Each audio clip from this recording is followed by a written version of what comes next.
Kevin Gordon here from AutoSavant.com, coming to you from the 2013 Mercedes-Benz GL450, the biggest of the Mercedes SUVs to date, at least. They're really only 3-row entry and quite a capable large SUV. You notice the number of this car, the GL450. Well, like many of the German manufacturers, Mercedes has abandoned, to an extent, having their numbering system match the displacements of their engines. Well, this car's close.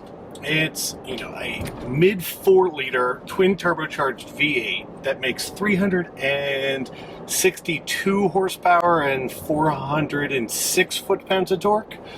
What's interesting is you can buy a GL550 that has the exact same size engine, but due to some performance tweaks makes significantly more horsepower. I haven't driven the GL550, although I've driven that engine in other cars, so that the same 4.4 liter twin turbocharged V8 in other cars, and I can tell you that I don't think that you really need the extra horsepower. The big gob of torque that this thing makes and the power that it makes motivates it along really with almost no issues. You can almost consider it sporty. So this car, truck, SUV, whatever you'd like to call it, starts at just about $64,000. And this one has almost $30,000 of options on it. So it's got quite the extensive options list. And a lot of those options make it as nice of a place to spend time as it really is. So that option list starts with the Dakota Brown as well as the almond leather. So the paint's about $600, the leather's another $1,600. Then you get the Premium Package 2, which, in all honesty, gets you most of the stuff that you'd expect to get in a luxury car these days. You get iPod connectivity, the extra power seats, all that kind of stuff. So right there, you're at almost $10,000 in options. Add on to that the lighting package, the 3-zone climate control for about another $3,000 in total. The lighting package, by the way, gets you the adaptive headlights, bi-xenons, all that kind of good stuff.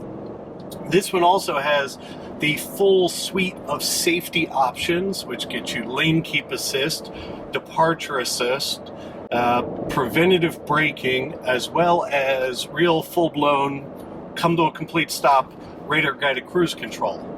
The radar guided cruise control works as well as any of the systems out there. It's one of the more active systems. It keeps a reasonably close following distance. In stop and go traffic, the braking gets a little grindy as you come to a complete stop. But really, it's more, I think, those systems are really more about highway cruising. And with that, the radar-guided system does about as well as anything. It definitely is throwing out some radar, because when you park next to a car, you back stop and go traffic, you're right up on one, our passport radar detector actually starts firing off saying, I'm seeing radar, I'm seeing radar. So you can tell it's a radar-driven system that's going on.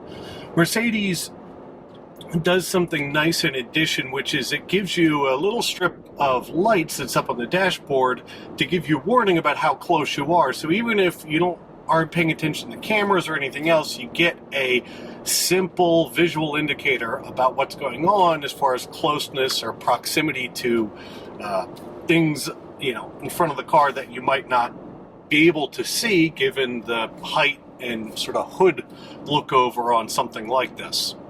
So moving on with the options list, you get Parktronic, Mercedes term for parking assist, as well as the full 360-degree view camera.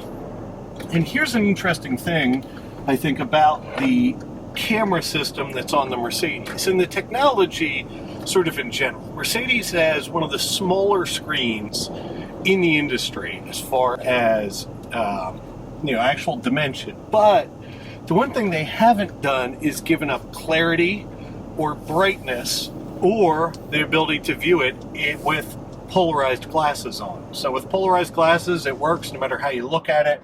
It's bright, and the camera, despite of the fact there's not an enormous amount of real estate for that 360-degree view, is very clear, very crisp, and gets you a really good picture of what's going on, which you can't say for some of the competitive systems out there. So other people have gone to much bigger screens, but they seem to have given up sort of the brightness and clarity by doing so. It's almost counterintuitive in some ways. You're getting an older sort of looking and feeling system, but in ways it actually works better.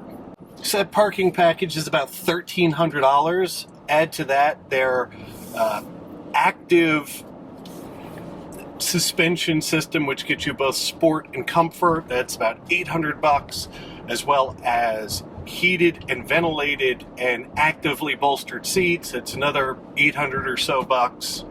Then another package for the seats is the massage feature for about $1,000. You get the panoramic sunroof, which is very nice for, it's like another $1,200 or so. Heated steering wheel for $300, and then you get their active curve assist system, which is almost $3,000. And what that does is very transparently, as you drive the Mercedes, so talking a little bit more about how it drives as we go through some of the options, the controls of it are very, very light. The steering's light, the gas pedal's reasonably light. I mean, in parking lot situations, it can really overboost things almost to make them feather light in some ways. But despite being a big, heavy-ish SUV, it isn't sort of wobbly or leany in any way. And that's because of that active steer assist, whatever they call it. Forgive me.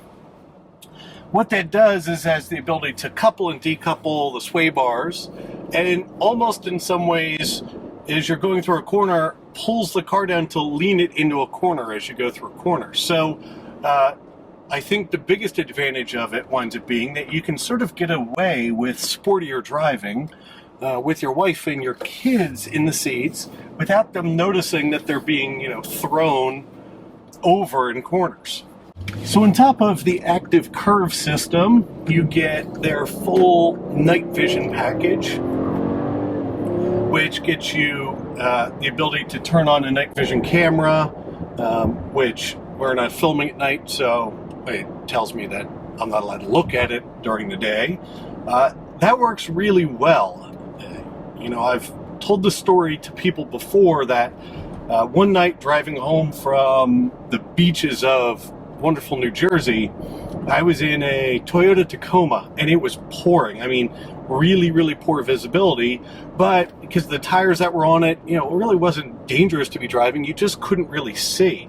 Well, a S-Class Mercedes passed me, and I noticed that he had his night vision camera up. And I can tell you that one of the most magical things about the camera is it not only sees much farther than you can at night, it sees through things like fog and rain way better than you could ever hope to. I mean, it is almost perfectly clear in those situations.